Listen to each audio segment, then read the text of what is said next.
So now let's see how we diagnose myopia and also how to manage myopia. So the diagnosis of myopia starts with visual acuity. And actually, visual acuity is a rapid screening test. It can be even done at schools. It can be done at the majority of clinics. And just the child or the adult will not be able to see the far or the distance vision on the visual acuity chart. The second is obviously, do we do refraction? So this is the trial tests with the glasses, and this can be done either automated refraction or even sometimes we have for the children, because they usually have very strong ciliary muscles, so we have to do this sometimes manual with the use of atropine to stop this ciliary muscle confounding factor. But refraction is very important, and with refraction we can diagnose immediately this patient or person requires -1, -2, -7, -9 glasses that can correct this myopia. Very important, if a patient suffering from moderate or severe myopia, he has to go on a regular basis for retinal exam. This is when the optometrist or your physician will put eye drops that dilate the pupil. I know many people don't like it, but it's a must for patients with myopia. They put it, dilate the pupil so as they can examine the periphery of the retina.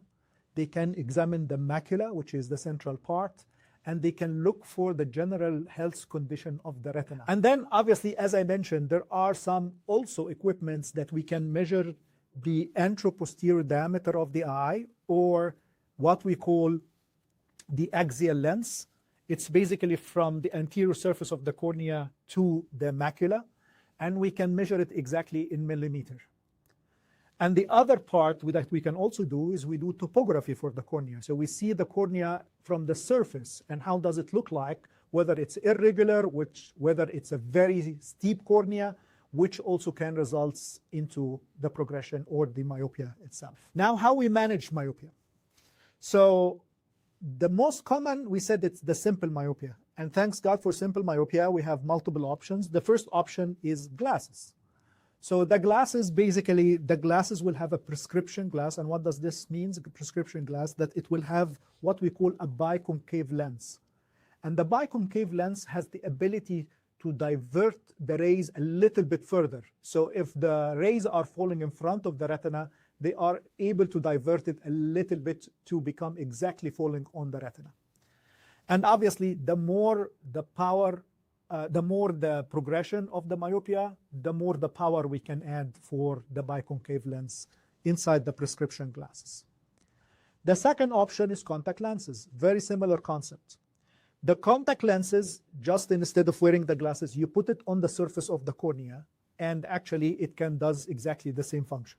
You have to remember that both glasses and contact lenses, they correct vision, but they don't correct progression. But there is also a specialized type of lenses.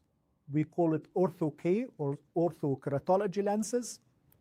And these lenses, patients wears overnight, and they have the ability to flatten the cornea. So they are very effective if the cornea is very steep, and the cornea is the major problem of the myopia, because they actually can correct the shape of the cornea. So they reshape the cornea, and it happens overnight. So the patient really, it's not for the vision, but mainly for correction of the cornea.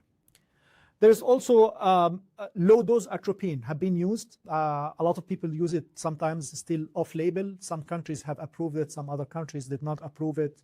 But low-dose atropine, especially with younger children, can be also used to help out with the myopia. If the patient actually develop pathologic myopia, this is a completely different, a retina specialist is required. And the retina specialist, if it is a macular neovascularization or choroidal neovascularization, it can be treated with anti-VEGF. We discussed the anti-VEGF when we spoke about macular degeneration.